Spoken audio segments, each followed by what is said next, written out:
હવે એ ભેદનું જ્ઞાન, અભેદપૂર્વક ભેદનું જ્ઞાન સવિકલ દશામાં, એને નહીં જ્ઞાન કીધું. તો અજ્ઞાનીને તો આત્માની અનુભૂતિ નથી.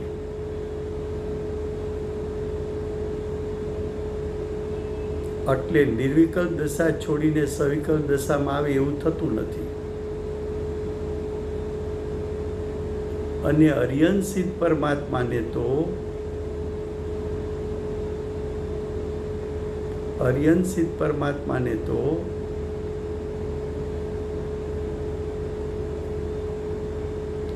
નિર્વિકલ્પ દશા થઈ તે થઈ. હવે એ સવિકલ્પ દશામાં ક્યારેય આવવાના નથી. માટે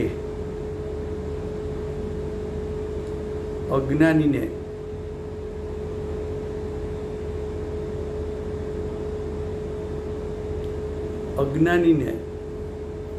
નહીં જ્ઞાન નથી, અર્યંસિદ્ધને નહીં જ્ઞાન નથી.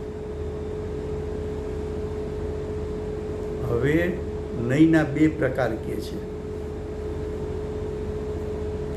એક દ્રવ્યાર્થિક નહીં, બીજી પર્યાર્થિક નહીં.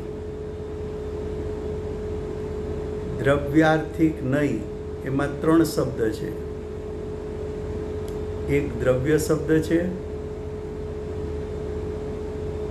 અર્થ શબ્દ છે અને નહીં શબ્દ છે.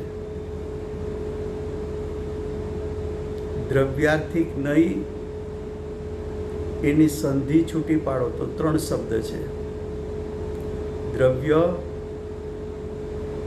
અર્થ અને નહીં. દ્રવ્ય એટલે આત્માનો દ્રવ્ય સ્વભાવ. અર્થ એટલે પ્રયોજન.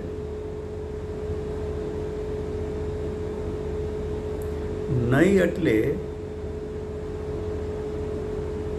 જે જ્ઞાનનો અંશ પ્રયોજન માટે દ્રવ્ય સ્વભાવનું જ્ઞાન કરાવે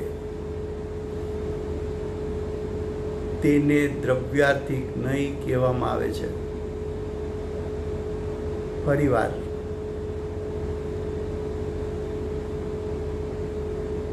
દ્રવ્યાર્થિક નહીં એની સંધિ છૂટી પાડો તો ત્રણ શબ્દ છે: દ્રવ્ય શબ્દ, અર્થ શબ્દ અને નહીં. દ્રવ્ય શબ્દનો અર્થ છે દ્રવ્ય સ્વભાવ, આત્માનો ત્રિકાળ શુદ્ધ સ્વભાવ. અર્થ શબ્દનો અર્થ છે પ્રયોજન.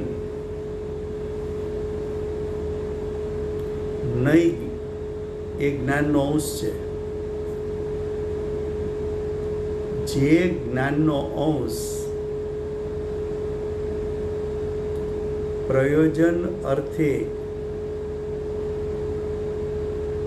દ્રવ્ય સ્વભાવને જણાવે તેને દ્રવ્યાર્થિક નહીં કહેવામાં આવે છે.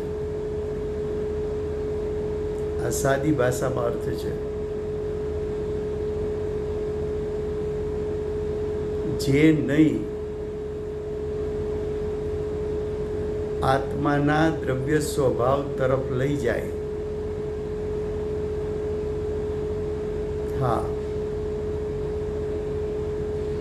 फिर से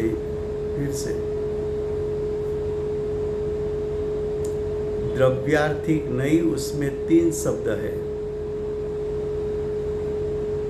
एक द्रव्य शब्द है, एक अर्थ शब्द है, एक नई शब्द है. तीन शब्द है. हमने नई का प्रयोजन क्या बताया था? तो कि नई को किस तरफ ले जाना चाहता है. तो कि नई का प्रयोजन तो द्रव्य स्वभाव की ओर ले जाना, वो उसका कार्य है.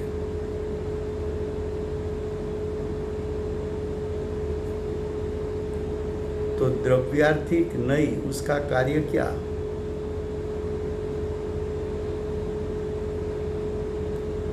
तो कि उसमें 3 शब्द बताया, एक द्रव्य शब्द, एक अर्थ शब्द और एक नई शब्द। ये 3 शब्द है, इतना ख्याल में आता है ना। अब देखो 3 शब्द संधि खोल दी, अब उसका अर्थ करो। द्रव्य यानी कौन सा द्रव्य?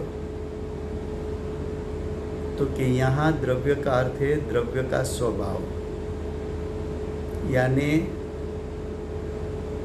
समय सार को आत्मा की मुख्यता से कहना है। तो किसका द्रव्य स्वभाव? तो कि आत्मा का द्रव्य स्वभाव, यानी आत्मा का त्रिकाल शुद्ध स्वभाव। अर्थ शब्द का अर्थ है प्रयोजन।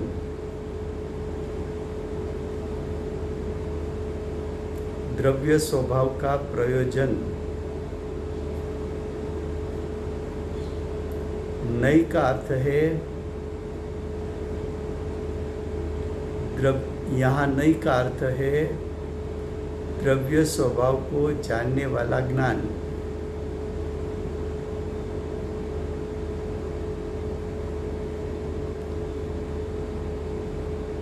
उसको दूसरे शब्द में कहना है तो जो ज्ञान आत्मा को द्रव्य स्वभाव की ओर ले जाता है, उसको द्रव्यार्थिक नहीं कहने में आता है। दूसरे तरीके से कहना है तो जो ज्ञान का विषय आत्मा का द्रव्य स्वभाव हो, उसको द्रव्यार्थिक नहीं कहने में आता है। इतनी बात सबको समझ में आती है?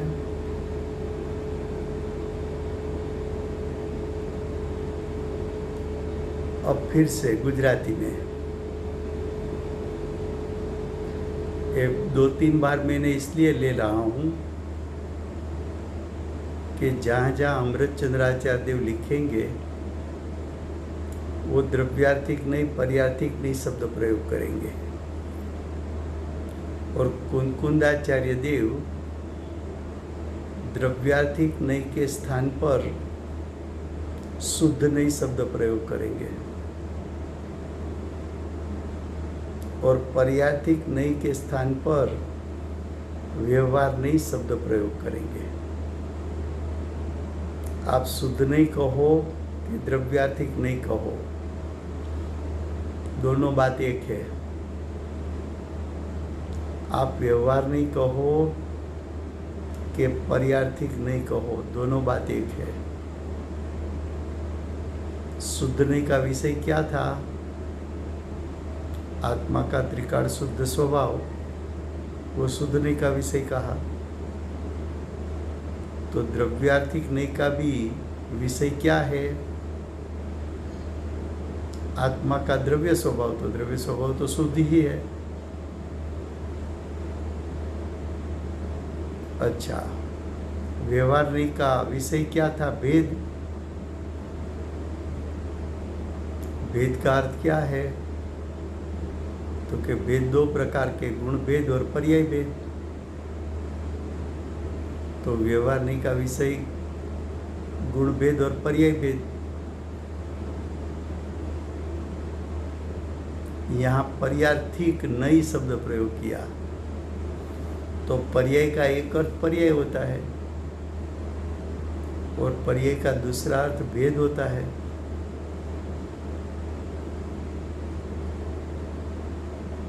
तो पर्यार्थिक नहीं का विषय भी भेद है।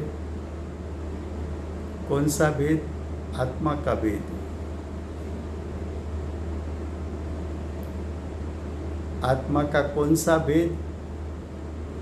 तो कि जो भेद अभेद तक ले जाता है।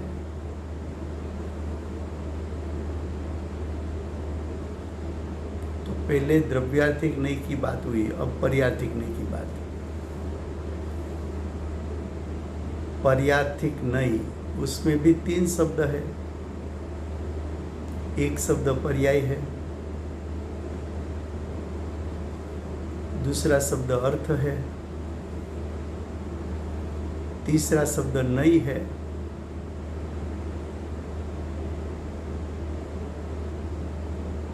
तो जो ज्ञान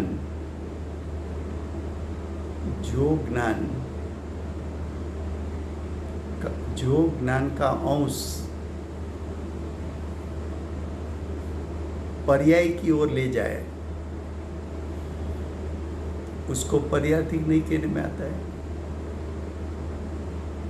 या तो जिस ज्ञान का प्रयोजन भेद को दर्शाना है, उसको पर्यार्थिक नहीं कहने में आता है। या तो जो ज्ञान आत्मा के भेदों की ओर ले जाता है, उसको पर्यार्थिक नहीं कहने में आता है।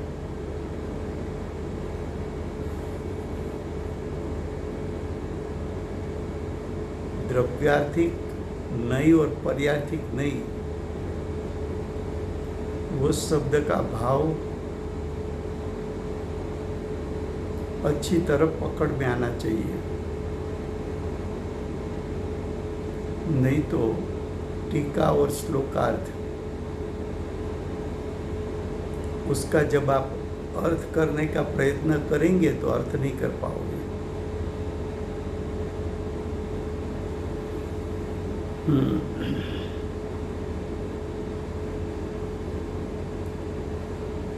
तो नहीं, हाँ जी,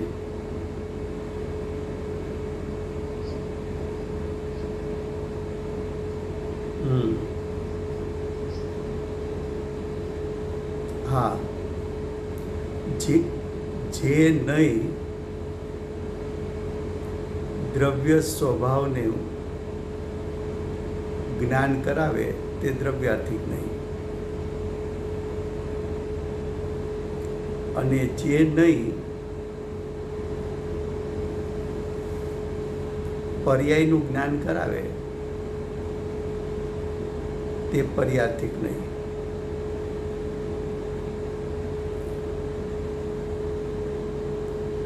દ્રવ્ય પર્યાય અખંડ વસ્તુ છે, પણ અખંડ વસ્તુને જોવાની દ્રષ્ટિ બે છે. એક દ્રષ્ટિ દ્રવ્યાર્થિક નહીં, બીજી દ્રષ્ટિ પર્યાર્થિક નહીં. એક અપેક્ષા દ્રવ્યાર્થિક નહીં, બીજી અપેક્ષા પર્યાર્થિક નહીં. જેમ કે એક જ સ્ત્રી છે, પણ કોઈ એને મમ્મી કીધું, કોઈ એને દીકરી કહ્યું, કોઈ એને માસી કહ્યું, કોઈ એને ફૈબા કહ્યું, કોઈ એને મામી કહ્યું, કોઈ એને નણંદ કહ્યું, કોઈ એને ભાભી કહ્યું, કોઈ એને કાકી કીધું. તો સ્ત્રી એક જ હતી કે 10-12 હતી? તો કે એક જ સ્ત્રીનું વર્ણન છે. માની અપેક્ષા એ દીકરી છે, દીકરા દીકરીની અપેક્ષા એ માં છે.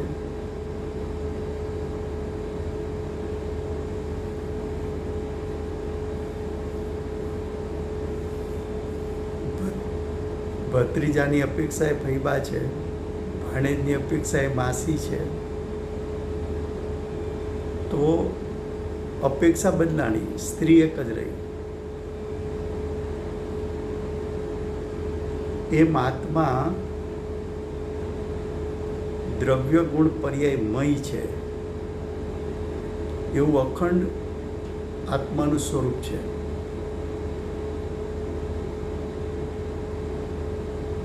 એ અખંડ સ્વરૂપ, એના ભેદ પાડો તો અનંત થાય.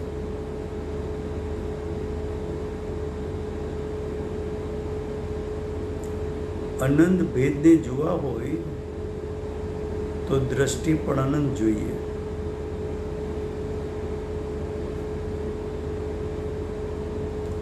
એક એક દ્રષ્ટિથી જોઈએ તો એક એક નહીં થઈ. તો અનંત ભેદને જોવા, અનંત ભેદને જોવા તો અનંત નહીં જોઈએ.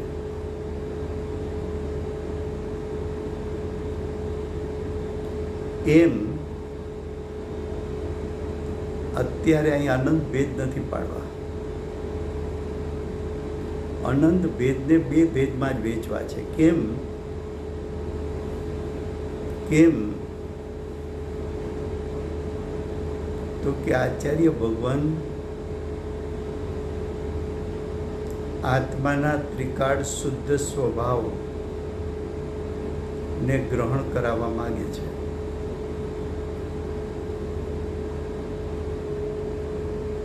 એ આત્માનો ત્રિકાળ શુદ્ધ સ્વભાવ ગ્રહણ કરવો હોય તો આખા શાસ્ત્રમાં એની પદ્ધતિ તો બે જ છે કે લક્ષણ દ્વારા લક્ષને ગ્રહણ કર, એવી એક પદ્ધતિ. લક્ષણ એટલે અસાધારણ ગુણ, લક્ષ એટલે આત્માનો ત્રિકાળ શુદ્ધ સ્વભાવ.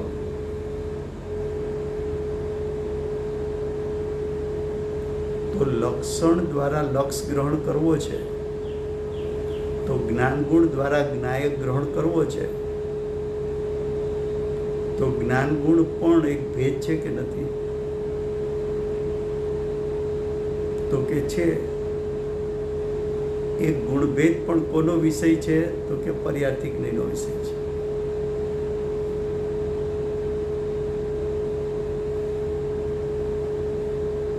એના દ્વારા જ્ઞાયકને ગ્રહણ કરવો તો જ્ઞાયક કોનો વિષય છે?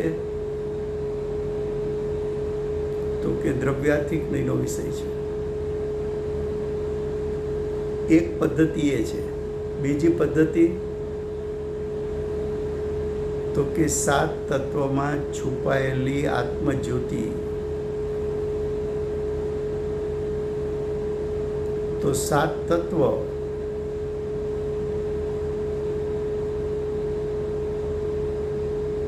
વર્તમાન જીવની પર્યાયે જીવ તત્વ,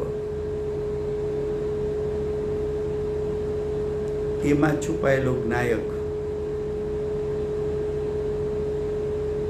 એ દ્રવ્યાર્થિક જ્ઞાનનો વિષય, ને વર્તમાન વર્તી પર્યાય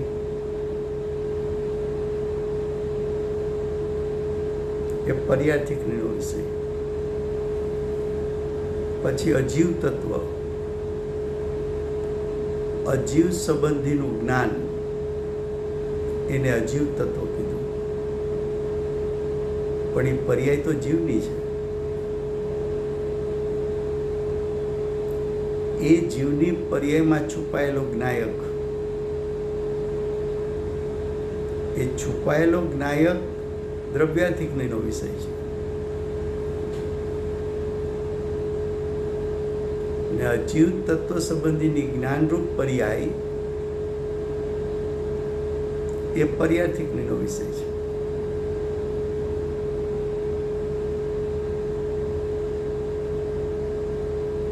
સાચા દેવશાસ્ત્ર ગુરુની આરાધનાનો ભાવ,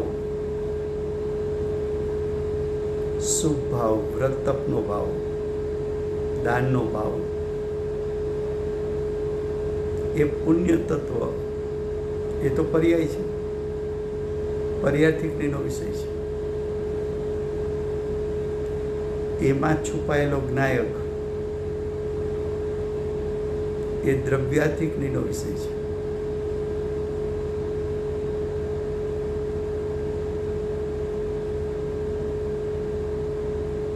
પાંચ પ્રકારના પાપ, હિંસા, ચોરી, જૂઠ આદિ, એ પાપ ભાવ પર્યાર્થિક જ્ઞેયનો વિષય છે. એ પાપમાં છુપાયેલી આત્મજ્યોતિ દ્રવ્યાર્થિક જ્ઞેયનો વિષય છે.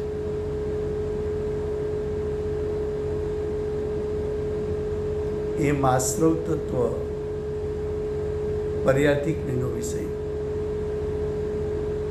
એમાં છુપાયેલ જ્ઞાયક દ્રવ્યાર્થિક જ્ઞેયનો વિષય.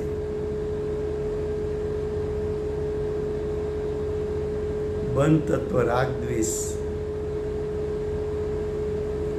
દ્વેષ પર્યાર્થિક જ્ઞેયનો વિષય. એમાં છુપાયેલો જ્ઞાયક દ્રવ્યાર્થિક જ્ઞેયનો વિષય.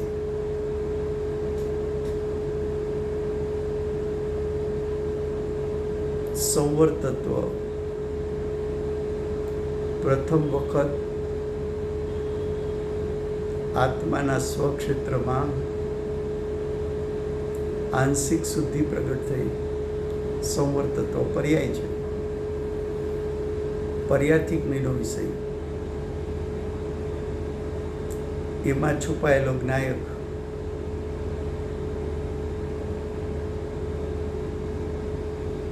શુદ્ધિની વૃદ્ધિ પર્યાર્થિક જ્ઞેયનો વિષય. એમાં છુપાયેલો જ્ઞાયક દ્રવ્યાર્થિક જ્ઞેયનો વિષય. પરિપૂર્ણ પર્યાયમાં શુદ્ધતા પ્રગટ થવી મોક્ષ તત્વ પર્યાર્થિક જ્ઞેયનો વિષય. એમાં છુપાયેલો જ્ઞાયક દ્રવ્યાર્થિક જ્ઞેયનો વિષય. તો બોલો, દ્રવ્યાર્થિક અને પર્યાર્થિક નહીં આખા શાસ્ત્રમાં દરેક અધિકારમાં ઉતારવી જોઈએ કે નહીં ઉતારવી જોઈએ?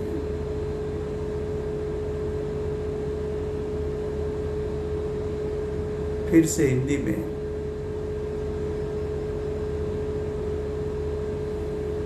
शास्त्र का प्रयोजन क्या है कि ज्ञायक को ग्रहण करने से परिणाम में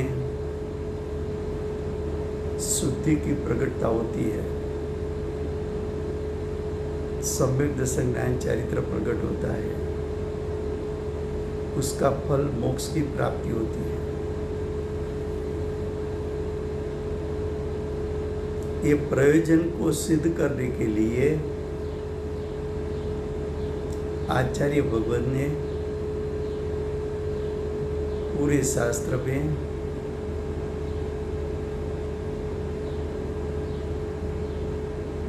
दो प्रकार से ज्ञायक को ग्रहण करने की बात बताई.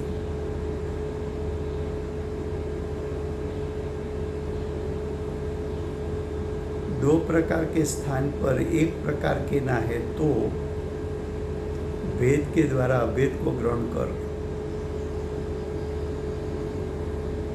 तो एक प्रकार हो गया.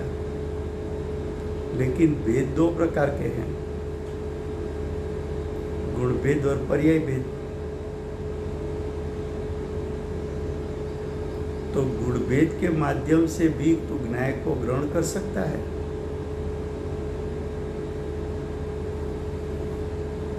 आत्मा का असाधारण गुण, आत्मा का असाधारण लक्षण ज्ञान, ज्ञान के द्वारा ज्ञायक को ग्रहण करना. तो जो ज्ञान गुण है वो भेद है, वो पर्यार्थिक नहीं का विषय है.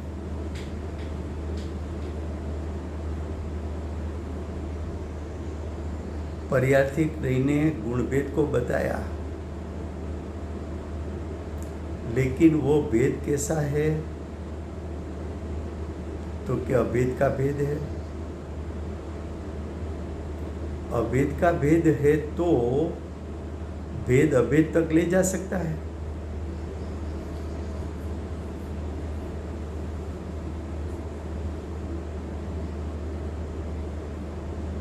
तो पर्यार्थिक नहीं का विषय भेद बताया,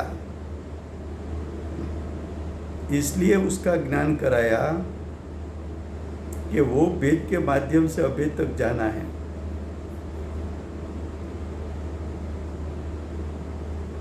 दूसरी पद्धति बताई 7 तत्व 9 पदार्थ, उसमें छुपा हुआ ज्ञायक। तो जीव तत्व किसको कहा? वर्तमान जीव की पर्याय को जीव तत्व कहा।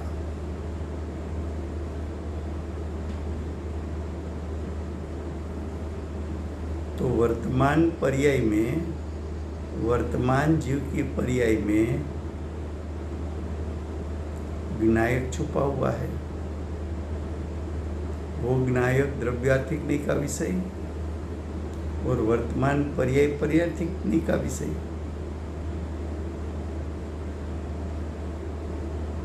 अजीव तत्व किसको कहा? अजीव को जानने वाला ज्ञान, उसको अजीव तत्व कहा।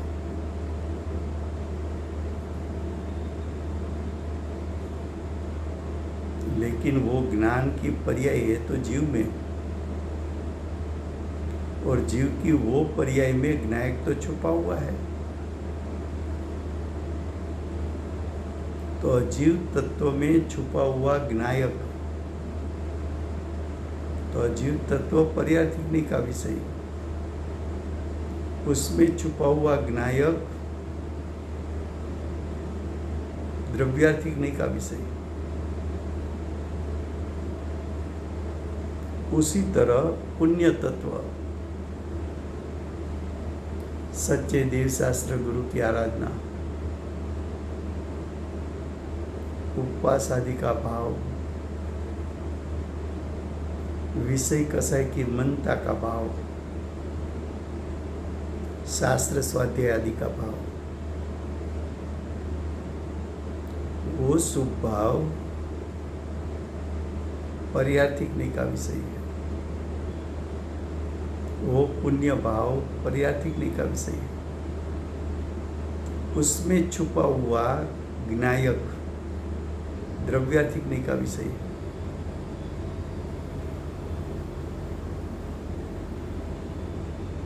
उसी तरह पाप तत्व, आश्रव तत्व, बंध तत्व, संवर तत्व, निद्रा तत्व, मोक्ष तत्व, सब पर्यार्थिकनी का विषय। उसमें छुपा ज्ञायक द्रव्यार्थिकनी का विषय।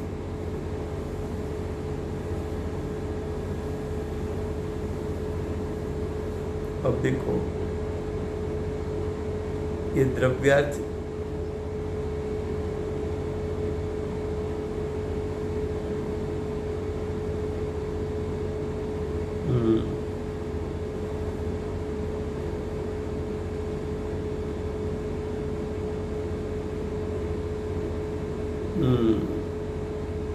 તો કે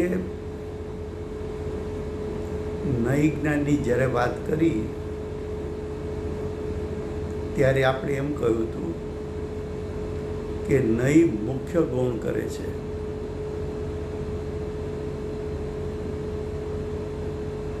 મુખ્ય ગૌણ કરે છે એટલે જેમાં પ્રયોજન છે એને મુખ્ય કરવું જોઈએ અને જેનું પ્રયોજન નથી એને ગૌણ કરતા શીખવું પડે।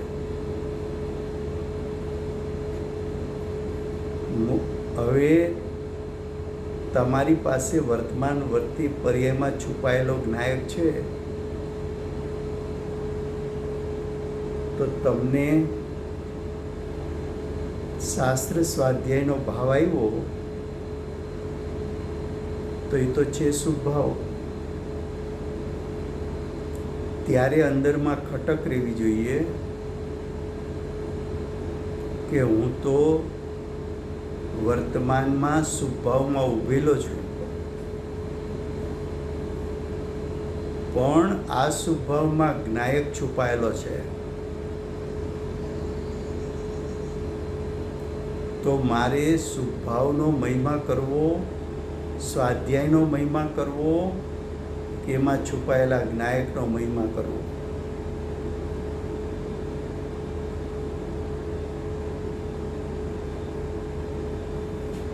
હા, હવે પહેલાં તો એવા વિકલ્પની ટેવ પાડે,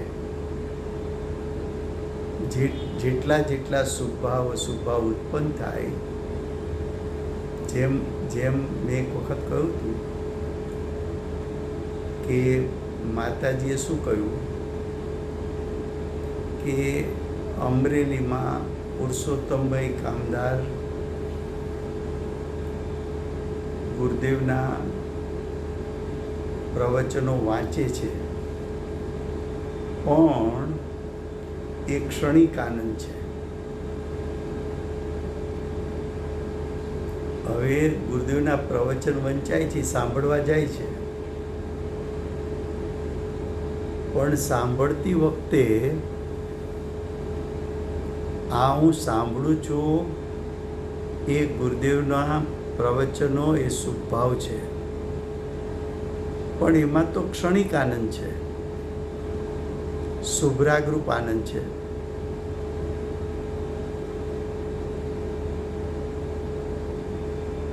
તો એવો જે એને વિકલ્પ આવ્યો કે આ તો શુભરાગ છે અને આ તો ક્ષણિક આનંદ છે, તો માતાજીને અંદરમાંથી ખટક છે કે આ શુભભાવમાં રોકાવવું કે જ્ઞાયકને ગ્રહણ કરવો.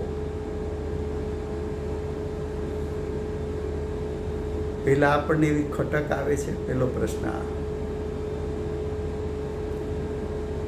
હવે ખટક ભલે સવિકલ્પ હોય,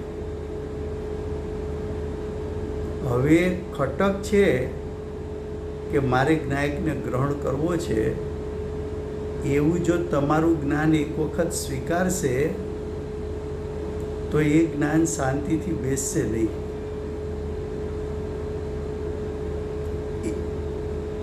એ જ્ઞાન હું અહીં અટકેલો છું એવું એને ખટક રહી તો એ જ જ્ઞાન એનો રસ્તો શોધશે કે આ વિકલ્પ છોડીને જ્ઞાયક કેમ ગ્રહણ થાય.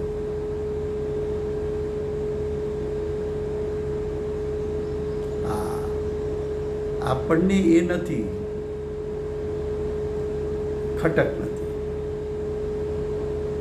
હવે એવા 24 કલાકના જે ભાવો થાય છે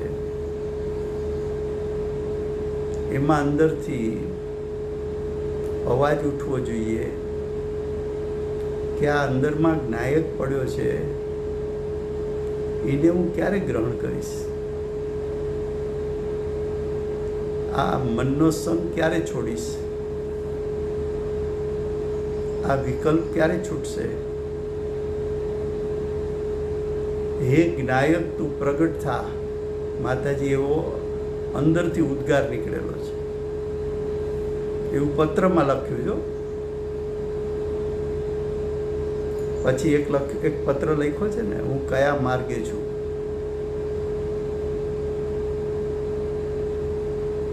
તો પોતાના પરિણામ અત્યારે કઈ દિશામાં છે, હું કયા માર્ગે છું,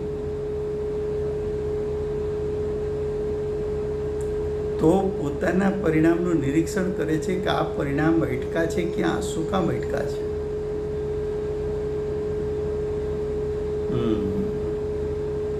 હવે એ પરિણામનો વેગ જ્ઞાયક તરફ લઈ જવો છે, પણ એ ખટક છે તો વેગ આવે અંદરથી, પણ ખટક જ નથી તો જ્ઞાયકને ગ્રહણ કરવાનો વેગ ક્યાંથી આવે.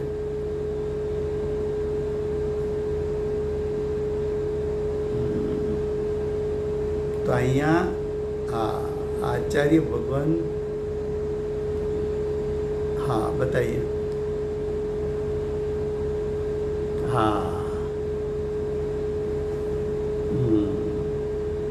लेकिन वो खटक नहीं रहती ना, स्वाध्याय की खटक है, अब उससे आगे जाना है.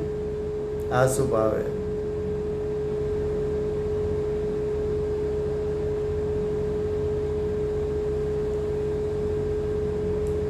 પણ જ્ઞાયકની મહિમા કરવા એને વારંવાર એનું સ્વરૂપ ચિંતવનમાં લેવું પડે.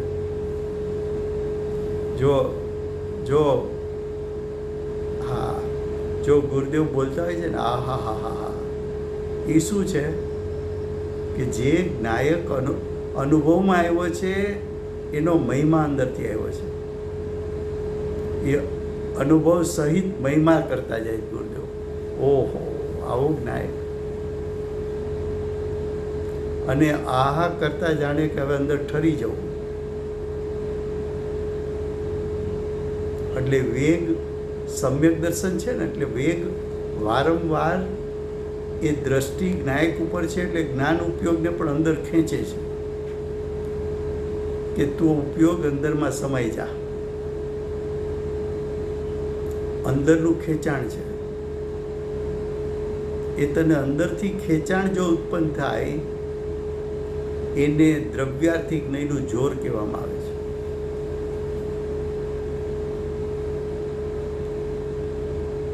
પંડિતજી એક વખત એમ કહેતા હતા કે તારી પાસે દ્રવ્ય સ્વભાવ છે અને પર્યાય રૂપે પરિણમવું એવો પણ સ્વભાવ છે, પણ પર્યાયની કિંમત અને દ્રવ્ય સ્વભાવની કિંમત બેમાં કિંમત કોની વધુ, કોટી કોની ઊંચી? કોટી કોની ઊંચી? સ્વભાવની. તો કે જો દ્રવ્ય સ્વભાવની કોટી ઊંચી છે એવું તને ભાવમાં પકડાય છે? તને જ્ઞાયક પ્રત્યે અંદરમાંથી અહોભાવ આવે છે? જ્ઞાયકને ગ્રહણ કર્યા વગર નહીં ચાલે એવું અંદરથી ભાવ ઉછળે છે?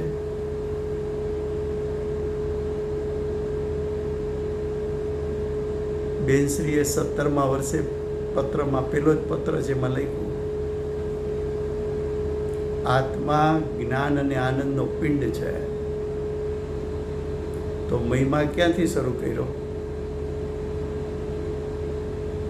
આત્મ સ્વભાવથી મહિમાથી શરૂઆત કરી કે હું જ્ઞાન આનંદ પિંડ છું.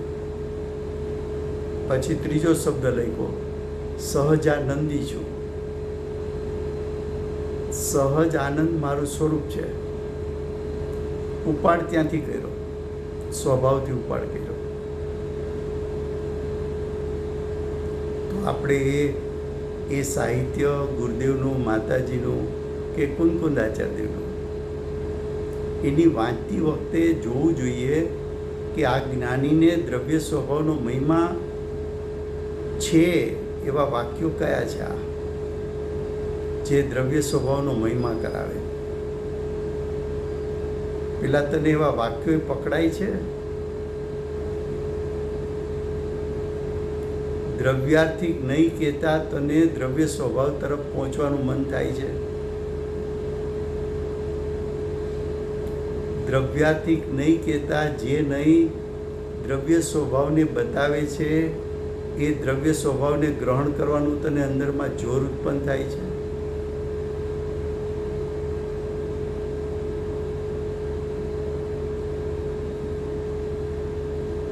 શબ્દનો અર્થ કરી ગયા એમ નહીં, પેલા શબ્દનો અર્થ સમજવો તો પડે. કદાચ ભાષા ઉપર પકડ ન હોય, ગુજરાતી ભાષા ઉપર, તો પણ એનો ભાવ પકડવાની પહેલા મહેનત કરવી પડે. હવે શબ્દનો ભાવ પકડાણો પછી મને એ શબ્દનું ભાવ ભાષણ કેમ થાય, એ શબ્દોનું વાચ્ય મને અનુભવમાં કેમ આવે, તો દ્રવ્યાર્થિક નહીં કહેતા દ્રવ્યાર્થિક નહીંના વિષયભૂત જ્ઞાયક એને ગ્રહણ કરવાની અંદરથી તાલાવેલી લાગે, લગ્ની લગે.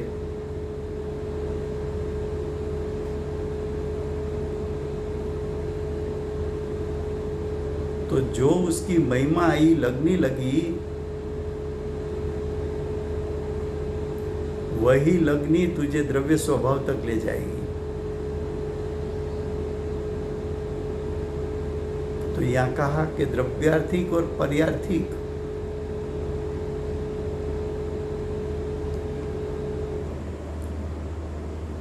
तो द्रव्यार्थिक नहीं और पर्यार्थिक नहीं, उस दो में मुख्य कौन है? तो हम शब्द में तो बोल गए कि द्रव्यार्थिक नहीं मुख्य है, पर्यार्थिक नहीं गौण है, द्रव्यार्थिक नहीं का विषय मुख्य है, पर्यार्थिक नहीं का विषय गौण है, ऐसा बोला शब्द से। जब गुरुदेव प्रवचन में द्रव्यार्थिक नहीं के विषयभूत विनायक की महिमा करते हैं, तो उसके साथ साथ तुझे द्रव्य स्वभाव की मुख्यता भाव भाषण में आती है कि सिर्फ तूने शब्द सुना? गुरुदेव के शब्द के साथ साथ तेरे भावों में द्रव्यार्थिक नहीं के विषयभूत द्रव्य स्वभाव की महिमा अंदर में आती है कि नहीं आती है? सिर्फ शब्द सुनना है गुरुदेव का? माता जी ने क्या बोला कि गुरुदेव कितना रस कस से बोलते हैं। रस कस दो शब्द है। रस का अर्थ है अतीन्द्रिय ज्ञान और अतीन्द्रिय सुख। तो अतीन्द्रिय ज्ञान अतीन्द्रिय सुख के वेदन पूर्वक गुरुदेव ने प्रवचन दिया। और कस का अर्थ है प्रयोजन। तो गुरुदेव ने अतीन्द्रिय ज्ञान अतीन्द्रिय सुख के साथ जो शब्द निकले, वो शब्द का प्रयोजन विनायक को ग्रहण कराने का है। कस का अर्थ है प्रयोजन। तो जब गुरुदेव अतीन्द्रिय ज्ञान अतीन्द्रिय सुख के वेदन पूर्वक विनायक स्वभाव की महिमा की, जो गुरुदेव को भाव आया, वो भाव कहाँ तक ले जाते हैं? वो भाव स्वभाव विभाव की भिन्नता कराता है। और स्वभाव विभाव की भिन्नता कब होती है? तो कि स्वभाव मुख्य हो जाए, विभाव रूप पर्याय गौण हो जाए। तो स्वभाव मुख्य हुआ, वो द्रव्यार्थिक नहीं का विषय है। विभाव गौण हो गया, पर्याय गौण हो गई, पर्याय का लक्ष्य छूट गया, वो पर्यार्थिक नहीं का विषय था। तो पर्यार्थिक नहीं के विषय का लक्ष्य छूट गया। और जब तक पर्याय का लक्ष्य रहेगा तब तक द्रव्य स्वभाव का लक्ष्य हो नहीं सकता। और जब तक द्रव्य स्वभाव का लक्ष्य है तब तक पर्याय की ओर लक्ष्य नहीं जा सकता।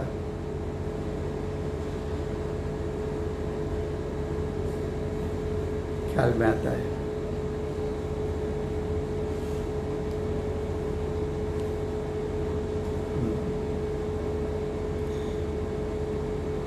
हाँ,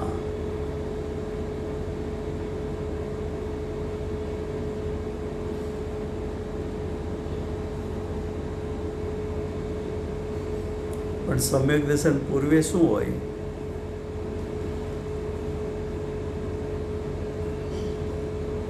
તો આપણને સમ્યક દર્શન પૂર્વે શું હોવું જોઈએ? માતાજીને હતું એ હોવું જોઈએ કે ન હોવું જોઈએ? અથવા બીજી રીતે કે માતાજીને સમ્યક દર્શન થયું કે ન થયું? તો કે થયું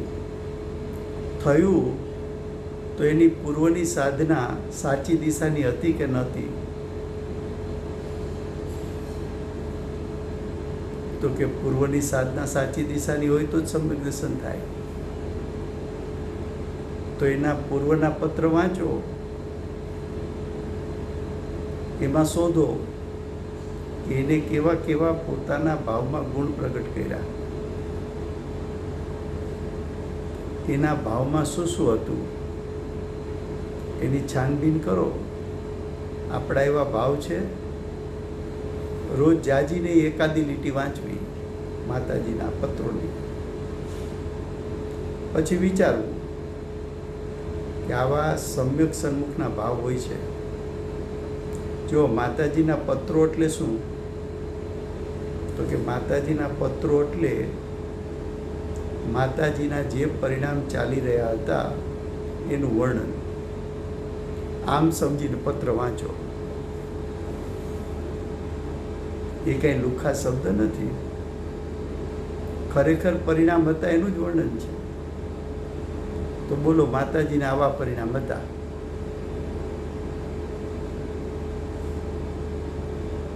હવે એક લીટી વાંચીને વિચારો કે આપણા આવા પરિણામ છે,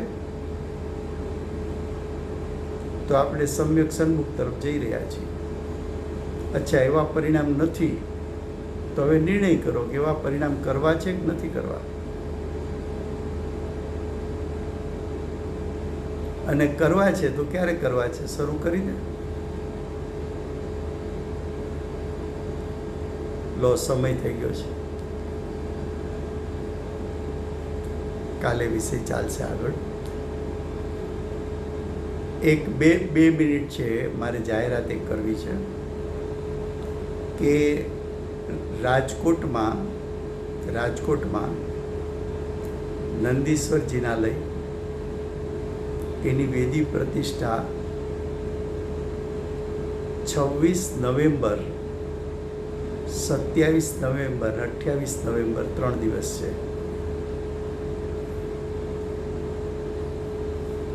તો હજી સમય છે, એટલે 26, 27, 28 નવેમ્બર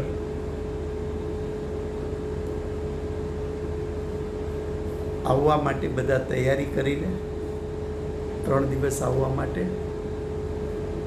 અને જે લોકોને પ્રતિષ્ઠામાં આવવું હોય મારા વોટ્સએપ ઉપર જાણ કરે, અને કોઈને એમાં કંઈ લાભ લેવો હોય તો પણ વ્યક્તિગત મને ફોનથી કોન્ટેક કરે. વેદી પર હા નવેમ્બર, હા પણ પ્રતિષ્ઠા એવું છે કે રવિવારે નથી કરી શકાતી.